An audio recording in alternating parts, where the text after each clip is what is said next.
पहलवानों को लेकर पश्चिमी उत्तर प्रदेश में आज भारतीय किसान यूनियन के लोग एक बड़ी पंचायत करने वाले हैं, जिसके बाद वो एक कोई ऐलान करेंगे और बड़ा ऐलान करेंगे। उस पर सभी की नज़रें हैं। बात करने के लिए हमारे साथ नरेंद्र कश्यप है, मंत्री जी। मंत्री जी, आज पश्चिमी उत्तर प्रदेश में एक बड़ी बैठक होने वाली है, बड़ी मीटिंग होने वाली है और सभी पर उसकी नज़र है।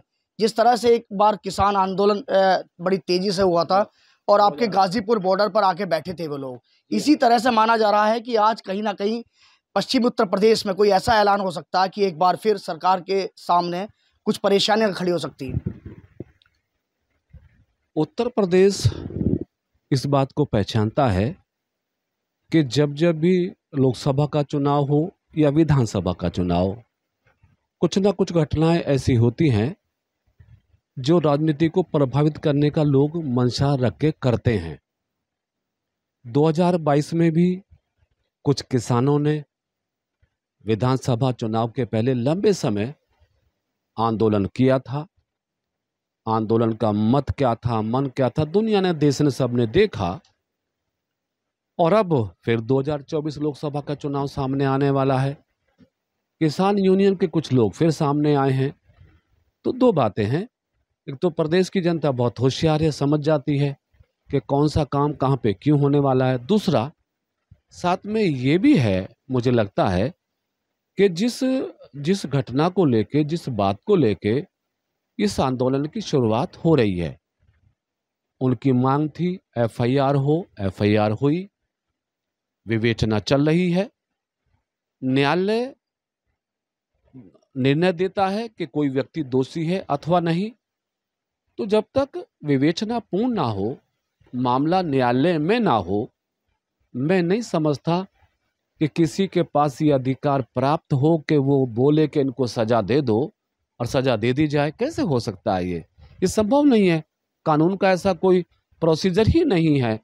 दूसरी बात, जिस व्यक्ति से जुड़ा हुआ ये मुद्दा है, हमारी पार्टी के सांसद हैं, एक बड़े संघ को लीड करते हैं। मैंने उनके बयान अखबार में भी पढ़े हैं, टीवी पे भी देखे हैं। उन महाशय ने बिल्कुल पब्लिकली मीडिया के सामने ये भी कहा कि साहब, यदि एफआईआर पुलिस पे भरोसा ना हो तो सीबीआई जांच हो जाए, हम उसे फेस कर लेंगे, नार्को टेस्ट को फेस कर लेंगे। और आज भी मैंने अखबार में पढ़ा, उन्होंने कहा कि यदि मेरे खिलाफ कोई भी एविडेंस साबित हो जाती है तो मैं फांसी पे चढ़ जाऊंगा। अब इससे बड़ी बात एक ईमानदारी के साथ कोई व्यक्ति क्या कर सकता है जिस पे आरोप लगे हों। फिर भी मैं समझता हूँ लोकतंत्र है साहब। अब किसानों को जो करना है वो किसान करेंगे, आंदोलनकारी को जो करना है आंदोलनकारी करेंगे। लेकिन उत्तर प्रदेश और देश की जनता ये जानती है कि देश में आदरणीय मोदी जी के नेतृत्व में 9 वर्षों की सरकारों में देश ने जो अंगड़ाई ली है विकास की, आज दुनिया के नक्शे पर हमारे देश का नाम प्रतिष्ठा से लिया जा रहा है। उत्तर प्रदेश में 6 वर्षों में योगी जी ने कानून व्यवस्था, विकास, रोजगार, औद्योगिक क्षेत्र में जितने बड़े स्तर पे काम किए हैं, उत्तर प्रदेश की जनता पूर्णतया संतुष्ट है। मुझे लगता है कि आंदोलनकारियों को शायद सोच समझ के अपने कदम उठाने चाहिए। लोकतंत्र है, ठीक है, वो धरना कर सकते हैं, मांग कर सकते हैं, लेकिन कम से कम पुलिस की विवेचना पर, पुलिस के ऊपर भरोसा करें। मंत्री जी, कहीं ना कहीं आपका ये कहना कि जो खाप पंचायत है आज पंचायत करने जा रही हैं, वो सभी राजनीति से प्रेरित हैं। जिस तरीके से 2022 का जिक्र किया आपने, अब 2024 आपका आ रहा, तो कहीं ना कहीं इलेक्शन से पहले एक माहौल बनाया जाता, आप ये कहना चाहते हैं? मैं नहीं कहना चाहता।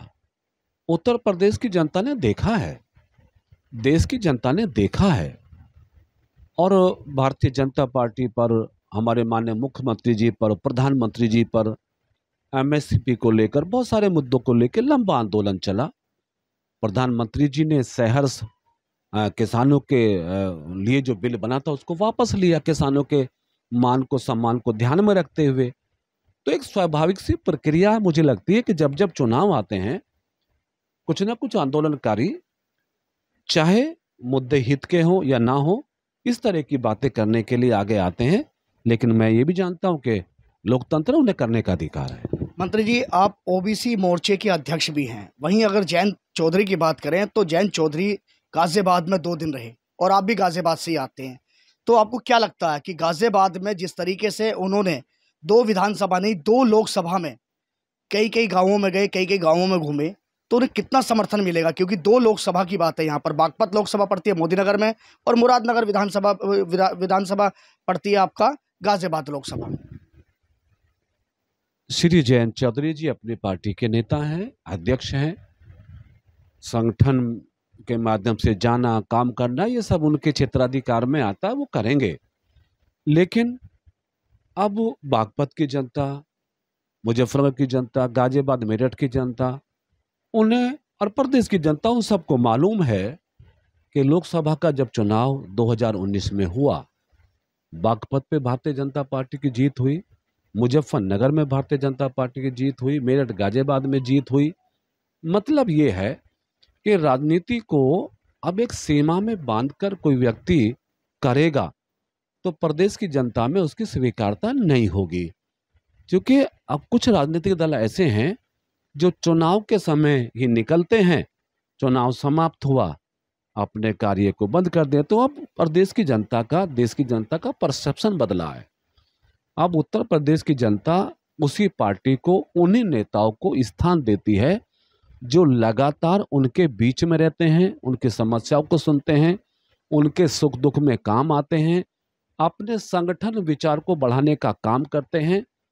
इसलिए अब जाहिर है कि अब चुनाव लोकसभा के होंगे तो कुछ पार्टियां आएंगी, लेकिन मेरे ख्याल से देश प्रदेश अब सब की मन स्थिति स्पष्ट है कि मोदी जी से बढ़िया प्रधानमंत्री, मोदी जी से बढ़िया कोई विकल्प देश में शेष नहीं है। हैट्रिक होगी, नरेंद्र मोदी जी प्रधानमंत्री के रूप में हैट्रिक लगाएंगे। और ये भी संभव है कि 2019 में भारतीय जनता पार्टी को 303 सांसद जीतकर मोदी जी के नेतृत्व में सरकार बनाने का मौका मिला। और देश की जनता का जो मूड है उसे अब देखा जाए, जैसे विकास हुआ, सुधार हुआ। ऑस्ट्रेलिया के प्राइम मिनिस्टर प्रधानमंत्री, भारत के प्रधानमंत्री जी को बॉस कह के सम्मान करते हैं। पापुआ के प्रधानमंत्री पैर छूकर अभी सम्मान करते हैं प्रधानमंत्री जी का। अमेरिका जैसा शक्तिशाली देश के प्रेसिडेंट ने हमारे प्रधानमंत्री जी से ऑटोग्राफ की इच्छा जाहिर की। तो ये सिनेरियो चेंज हो रहा है दुनिया के नक्शे पर। भारत के बढ़ते हुए वर्चस्व का देश इस बात को देखता है, दुनिया इस बात को देखती है। सब लोग स्वीकारते हैं कि जितना सशक्त, जितना सफल नेतृत्व मोदी जी ने भारत को दिया है, अब ये नेतृत्व भारत में किसी दल के पास नहीं। इसलिए मैं समझता हूं कि हैट्रिक होगी और 400 के पार होगी। मंत्री नरेंद्र कश्यप हैं जो बता रहे हैं कि पहलवानों के मुद्दे पर उन्हें विवेचना पर ध्यान देना चाहिए और उन्हें विश्वास रखना चाहिए।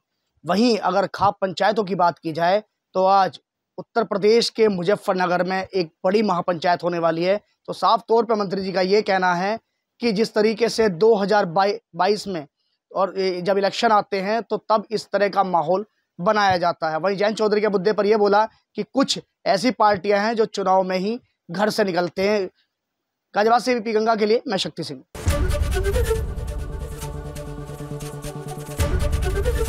एबीपी गंगा, खबर आपकी, जुबान आपकी।